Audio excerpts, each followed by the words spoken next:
What is going on, guys? My name is Reggiano Wasti. You know me, you know I love the movies. It's all happening. And today I get to be talking about one of my favorite movies of all time, Gremlins 2: The New Batch. I've been meaning to make a video about this movie for a long time because it's, like I said, it's one of my all-time favorites. I'm such a super fan. I have a Gremlins sweater. I met Joe Dante, the director. I met the guy who plays Daniel Clamp from this movie. And I've done so much with Gremlins. I used to have Gremlins trading cards. I can't go through all the different Gremlins fan stuff. That was my Star Wars before I was into Star Wars. You know, Gremlins is my life, and Gremlins 2 specifically is one of my biggest inspirations as a filmmaker. And I'm sure most of you have seen Gremlins, the original. It's a certified classic movie. And I love it too. Obviously, it's one of my favorite films from my childhood. It's one of my favorite Christmas movies. But I've always preferred Gremlins 2 because it is so interesting in its concept and its execution, the choices that the director made, and just the endless creativity abound. I said Gremlins 1 is a classic. I would say Gremlins 2 is a cult classic. It did not get a very good reception at the time, and I believe it bombed. And it's very undeserved because the movie is super funny, and I think one of the all-time great achievements of Hollywood filmmaking as such a sort of a Trojan horse in the way that I always love. And I recently took a cult film class in college, and it was super interesting. We watched a lot of really great movies, a lot of really interesting movies. Not all of them great, you know. That's the nature of a cult film, but no matter what, all interesting. And I wanted to talk about how Gremlins 2 fits into the different cult sort of tropes and criteria that we discussed in that class. So I have a list here, the classic Reggiano Wasti YouTube channel paper notes that I'm going to be looking down at. And I just wanted to talk about, you know, that type of stuff. So the first thing that I want to talk about is the way that Gremlins 2 and Joe Dante at large references classic Hollywood cults. The movie is filled with great references. For reference, classic Hollywood cults means sort of movies from like the golden age of Hollywood that have since been replayed and have these great huge things where there's legions of fans who collect the props and and they go to like screenings that are like every year. It's always on TV. Stuff like Gone with the Wind, Wizard of Oz, Casablanca. Even like I would say the tipping point is like the original Star Wars, and then after that, it's that era is done. But this movie has tons of references. There's a great little Wizard of Oz bit.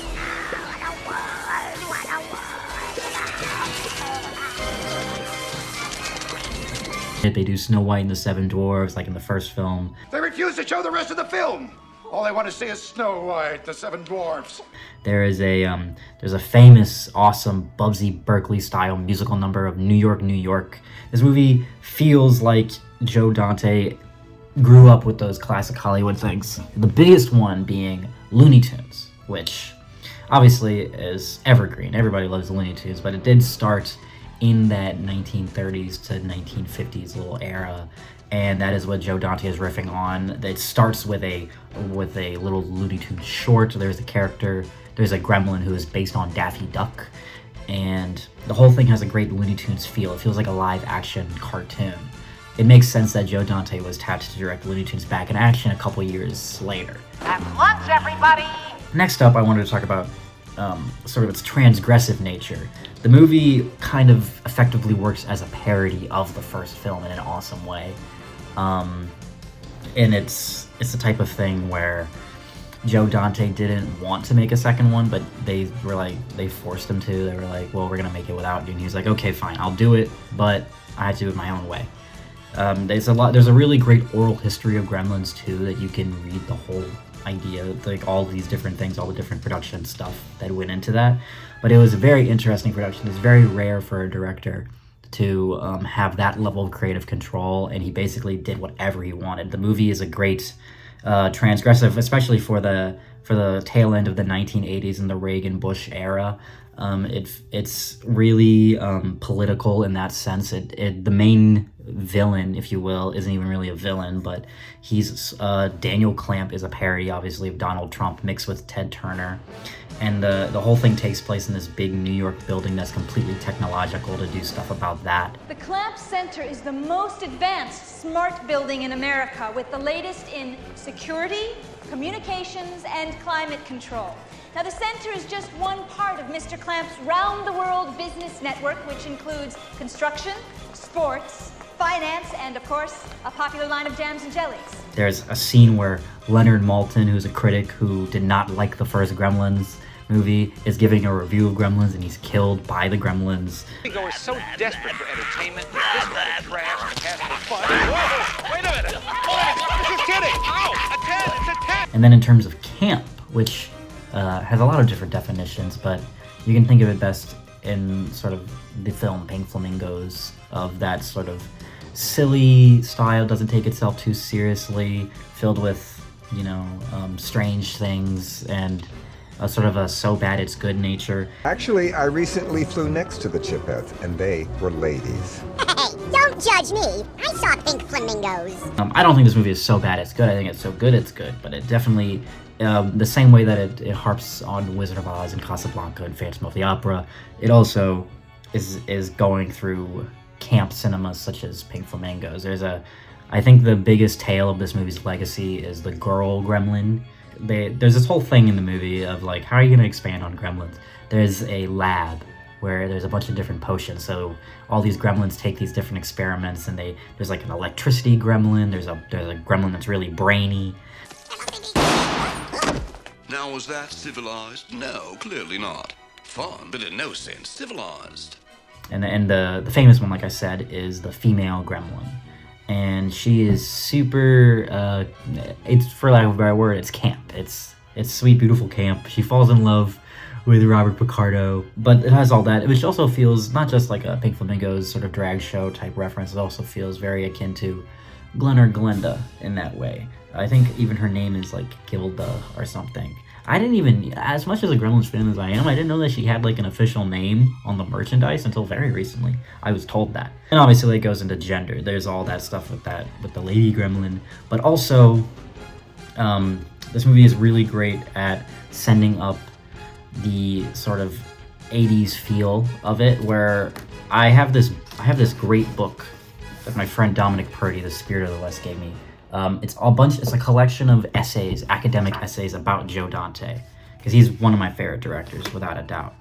And there's this really great article in it about how the Gremlins franchise as a whole, like both of the movies, are sort of a send-up on the Steven Spielberg sort of whimsical era of film that was going on at the time. And I think a really great thing it does is it sort of, I believe, you know, some people might argue against that, but I believe that it sort of parodies the gender dynamics at play. The love interest, Kate, played by Phoebe Cates, is extremely over-exaggerated. They do a good little parody of her famous monologue from the first movie. What's wrong? Oh, don't mention Lincoln. Something terrible happened to me one year on Lincoln's birthday. I was 6 or 7, and there's this character, a smoking, literally redhead, who is sort of a vixen trying to get in on their beautiful Midwestern relationship, and she gets stuck in a spider thing, a spider web with the spider gremlin and all that. So it definitely plays on gender in those ways of sort of making fun of annoying gender tropes. In terms of exploitation, the movie is filled with violence, but it's all over-exaggerated violence. There was a New York Times review of the movie at the time where the poll line said, "They're back," parentheses, but much nicer. This movie is not a very scary movie. I would say, you know, speaking of cult horror, the first movie is definitely more horror-based, even though it's not that scary now, but this movie is not scary at all. Do you think the Gremsters can stand up to the Hulkster? Well, if I were you, I'd run the rest of Gremlins too, right now! And then going into that, I'd say it's more of a comedy. I'd say it's more of a cult comedy film. It has all the great comedy tropes, and it's I always say it's one of my favorite comedies, and everybody's always like, what, Gremlins 2? But it's so funny, it's so satirical. I mean, it's everything I just said. This is G2, people. We're writing Gremlins 2. It should be a party. I will say there's two, because I wrote down this list. There's two that I would say it firmly does not fit into. It's not a blaxploitation. There's nothing like that, and there's no pornography. I mean, come on. It's ostensibly a kids movie.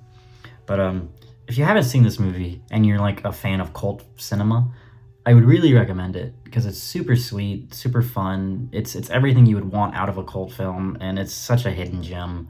I wish it had like a giant cult audience that watched it at midnight every day and dressed up like Rocky Horror.